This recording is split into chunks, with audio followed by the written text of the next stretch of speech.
Bien, con respecto a factor común, cuando ustedes calculan, factorizan, factorial, ¿qué es factorial? Factorial es convertir en producto.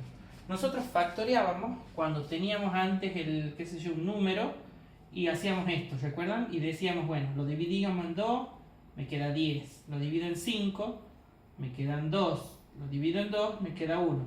Entonces decíamos que el 20 era 2 al cuadrado por 5. Lo que habíamos hecho es convertir el número 20 en el producto de números. Eso es factorizar o factoriar. Y lo que estamos haciendo es factorial, pero ahora factoriamos expresiones algebraicas. Entonces, ¿cómo vamos a hacer? Cuando en el caso del factor común, para que ustedes puedan aplicar ese caso, en el polinomio tiene que haber en todos los términos, tiene que haber una letra o un número que se repita en todos. Bien, por ejemplo, en el caso de aquí, de este trinomio, porque es un trinomio, tiene 3 términos, hay letras que están en los 3. ¿Cuáles son las letras que están en los 3? Son la A y la B. La C está acá y acá, pero no está acá, por lo tanto no es común, ¿sí? No está en todos. Entonces, las letras que se repiten son A y B. Y también hay algo común con los números. ¿Qué tienen en común 6, 15 y 9? Todos son múltiplos de ¿qué número? De 3. Entonces, eso que se repiten los 3 números es lo que nosotros vamos a sacar para afuera. Es como que los extraemos del polinomio. Del polinomio, exacto. Ahora, ¿qué hay que ver? Porque A y B tienen distintos exponentes. Vamos a sacar los exponentes más chicos de cada uno. Por ejemplo, a cuadrado, a cubo y a cuadrado. Por lo tanto, el más chico va a ser a cuadrado. Y de b tengo b al cuadrado, b al cubo y acá b a la 1. Por lo tanto, va ese b a la 1. Ahora, eso me va a quedar multiplicando a un polinomio y lo que voy a obtener acá es ver qué es lo que tengo que tener acá para que multiplicado por este me dé este. Me dé cada uno de esos términos. Como si a la inversa de la distributiva. Entonces, ¿qué haría? ¿Qué necesito yo para que me dé 6? Un 2. 2 por 3, 6. ¿Sí? A cuadrado, tengo a cuadrado. O sea que si yo pongo acá un A, no me va a servir porque se me va a hacer a cubo. Por lo tanto, ya no necesito un A. Tengo B al cuadrado, pero acá tengo B. Me estaría faltando un B para que B por B me dé B cuadrado. Por lo tanto, acá iría el B. Y el C. Ese sería el primer término. Menos. Ahora, número que multiplicado por 3 me dé 15. 5. ¿Sí? Letra que multiplicada por a cuadrado me dé a cubo. Tiene que ser una A. Letra para que multiplicada por b me dé b al cubo. Será el b al cuadrado. Y obviamente el c al cuadrado, porque no lo tengo acá. ¿Sí? Más número que multiplicado por 3 me dé 9. Será 3. ¿Sí? Tengo el a cuadrado y acá tengo el a cuadrado, por lo tanto no va ninguna a. Y acá tengo b y acá también tengo b, por lo tanto tampoco va ninguna b. Es decir, que solamente me queda el término con el número 3. ¿Bien? Y ahí terminó el ejercicio. Eso es factorizar. Como ustedes ven, este polinomio, que eran sumas y restas, lo he convertido en el producto de otros dos polinomios más chicos. Bien, esa es la idea de factorizar y es la idea del factor común, el primer caso de factoreo. El segundo caso de factoreo se llama factor por grupos. En el caso del factor por grupos, van a ver que no puedo aplicar el factor común, porque no hay algo que se me repita en todos los términos. Sin embargo, sí va a pasar lo siguiente. A ver, veamos primero el ejemplo. Supongamos que yo tenga 6x cuadrado y menos 12x y más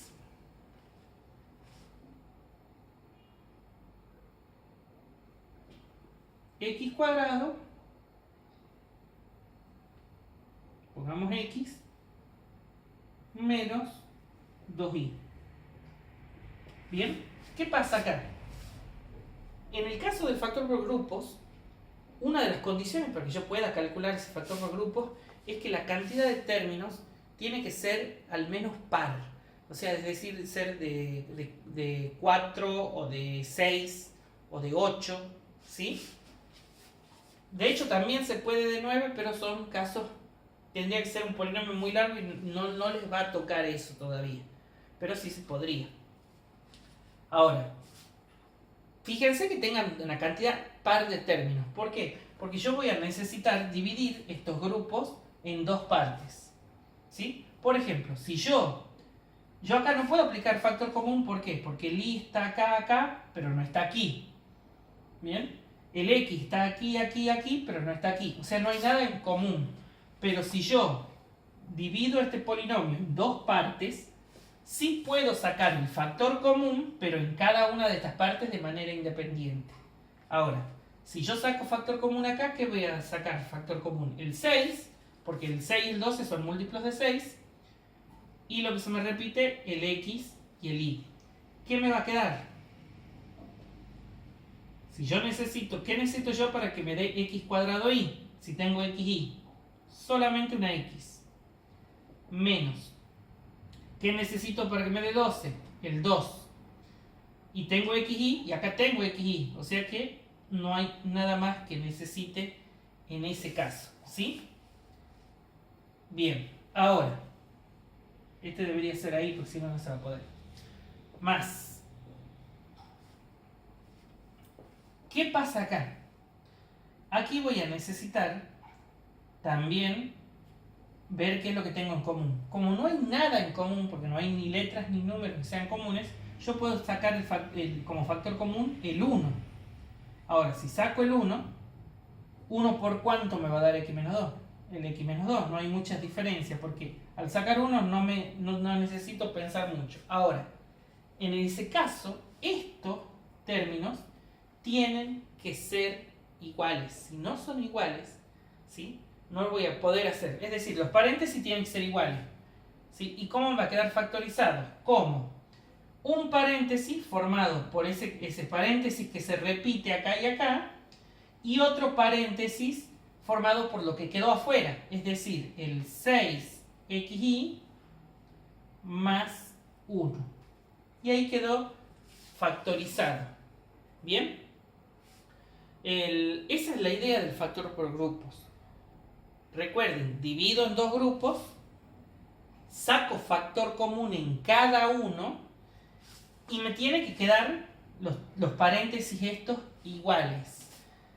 Entonces, ¿cómo va a quedar el factor? Ahí no termina la factorización. La factorización va a terminar en esos paréntesis que me quedaron iguales, obviamente uno solo, multiplicado por otro paréntesis formado por lo que me quedó afuera. Esa es la idea. Bien, vamos con el tercer caso de factoreo, que es el de trinomio cuadrado perfecto. Para el caso del trinomio cuadrado perfecto, ¿sí?, ustedes tienen que tener en cuenta lo siguiente. En un trinomio cuadrado perfecto, primero tiene que ser un trinomio, es decir, tener tres términos. Segundo, tiene que ser un cuadrado perfecto. ¿Y qué sería eso de un cuadrado perfecto? Por ejemplo, si yo tengo x cuarta más 6x cuadrado más 9. Pongámosle eso. Esto es un trinomio, tiene tres términos, ¿sí? Lo del medio, los extremos, son cuadrados perfectos. ¿Qué significa que sean cuadrados perfectos? Que son un número o unas letras elevadas al cuadrado. Por ejemplo, x cuarta yo lo obtengo elevando al cuadrado x cuadrado. ¿Y cuál sería la base cuadrática de 9? El 3, porque 3 al cuadrado me da 9. Ahora, ¿qué tiene que pasar para que sea un trinomio cuadrado perfecto? Este término del medio siempre tiene que ser el doble producto, o sea, 2 por este primer término y por este término. ¿Bien? Por esto que recién hemos calculado. ¿Sí? Y si esto me da lo que tengo acá, entonces sí sería un trinomio cuadrado perfecto. Que de hecho 2 por 3, 6, me queda el x cuadrado, sí me da eso. Ahora, ¿ahí termina el ejercicio? No. ¿Qué es lo que va a pasar? Que yo a este trinomio lo puedo expresar como x cuadrado, esos que acabo de calcular, x cuadrado y 3, en este caso sumados, elevados al cuadrado. Porque ustedes saben que si yo elevo al cuadrado es lo mismo que tener x cuadrado más 3 por x cuadrado más 3. O sea que convertido esto en un producto. Bien, esa es la idea del trinomio cuadrado perfecto. Esto por lo general hay que verificarlo, lo del término del medio, porque tengan en cuenta que yo podría haber tenido x cuarta más 5x cuadrado más 9, ¿sí? Y si bien los extremos son x cuadrado y 3, lo del medio no resulta de este producto. Por lo tanto, no sería un trinomio cuadrado perfecto. Eso hay que verificarlo. ¿Bien? Ese sería el caso de trinomio cuadrado perfecto. El caso de cuatrinomio cubo perfecto. ¿Bien? ¿Qué va a pasar con el cuatrinomio cubo perfecto? Es similar a esto, pero en el cuatrinomio cubo perfecto, yo voy a tener, por ejemplo, al cubo menos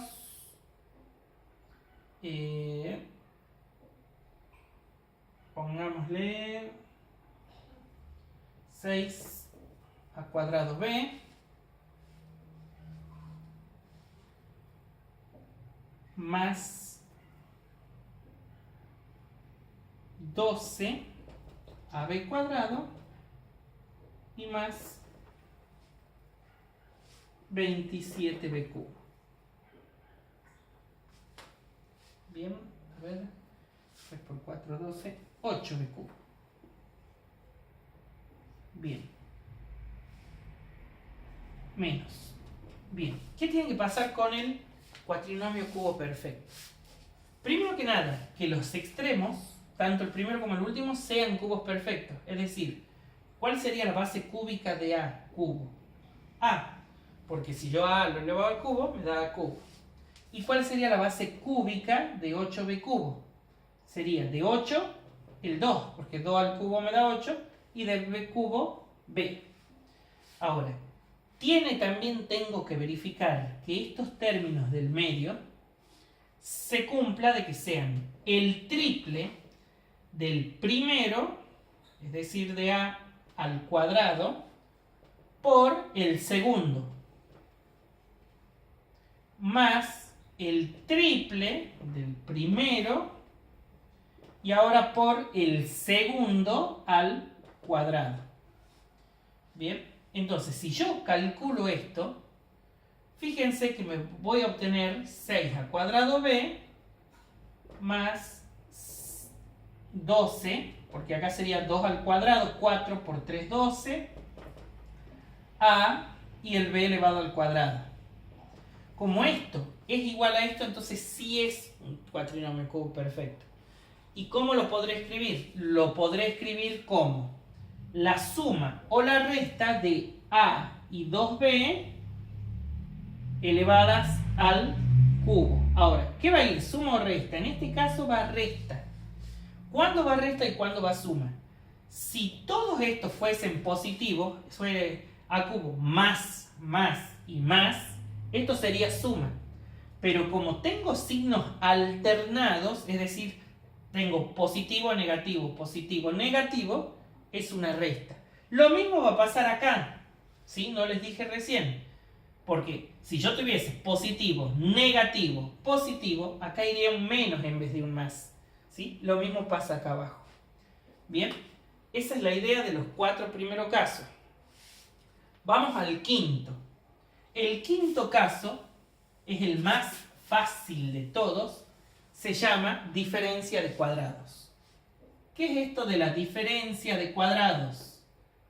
La diferencia de cuadrados es la más fácil de todas de ver. Para que yo pueda resolver por diferencia de cuadrados tengo que tener dos términos restados y que los dos sean cuadráticos. Por ejemplo, un ejemplo fácil sería escribirlo a cuadrado menos b cuadrado. No es difícil. Los dos términos son cuadrados, ¿sí? Y están restados. Tiene que ser una resta. Por eso se llama diferencia. Diferencia de resta. Ahora, si yo tengo esto, lo único que tengo que hacer es ver cuáles son las bases cuadráticas. De a cuadrado es a, de b cuadrado es b.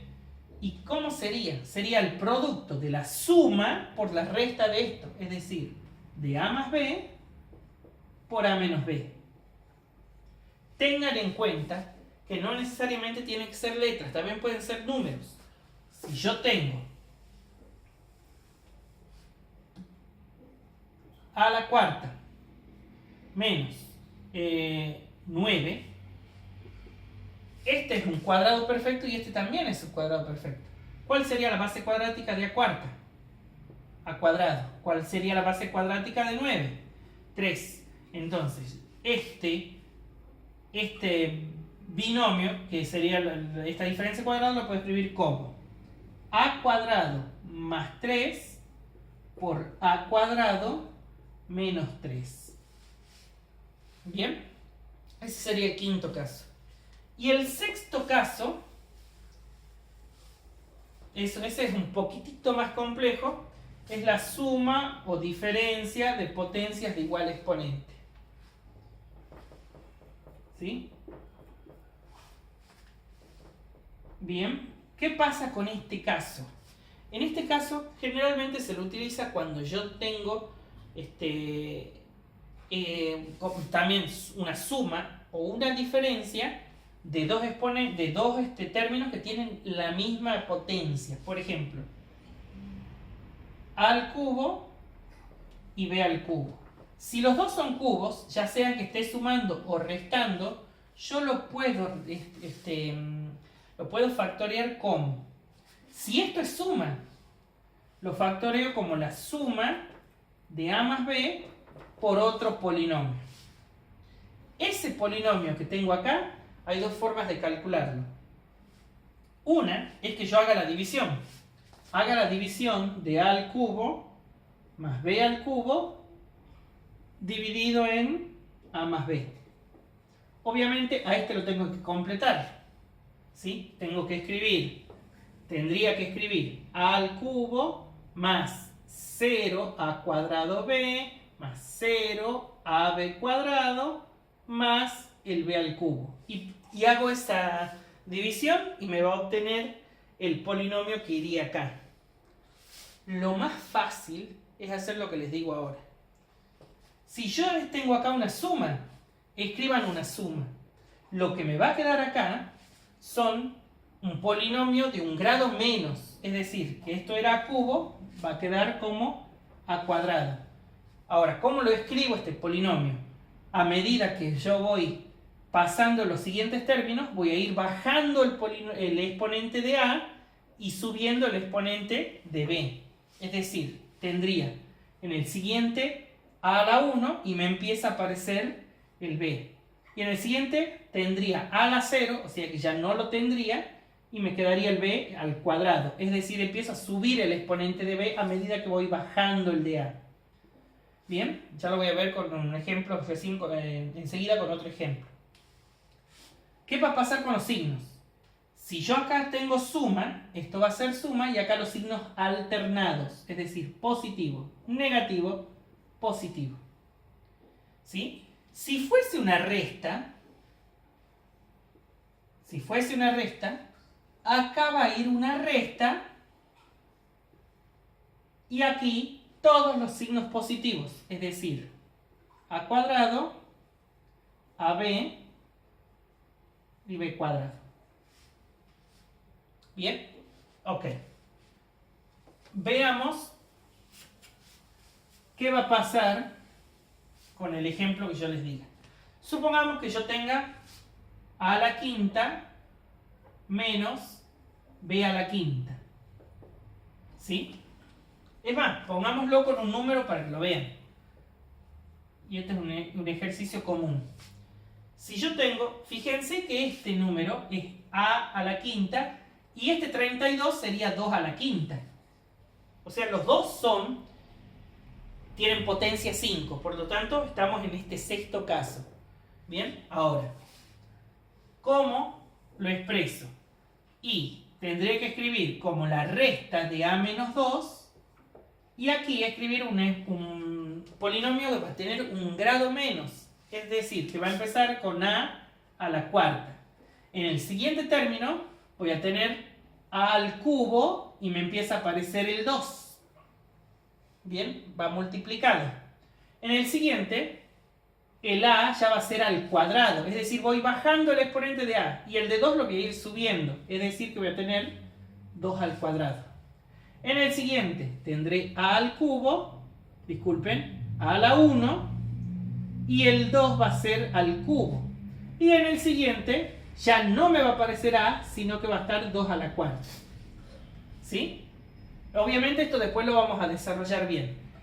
Hemos dicho, si esto es resta, acá va a ser resta y todo esto suma.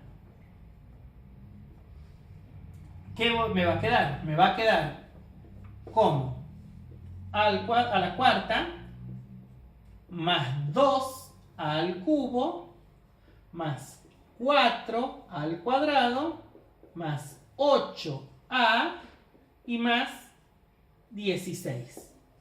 Y ahí estaría factorizada. Esos son los 6 casos de factorio que han visto. Cuando volvamos, si Dios quiere, les voy a enseñar el séptimo, que acá no lo vimos, ¿sí? Pero lo vamos a ver. Pero no lo veamos. Sí lo quiero ver cuando regresemos y lo veamos tranquilamente. Vamos a retomar algo de esto como para que se quiten bien todas las dudas, pero con esto debería bastarle como para resolver los ejercicios. Cualquier cosita, pregunta.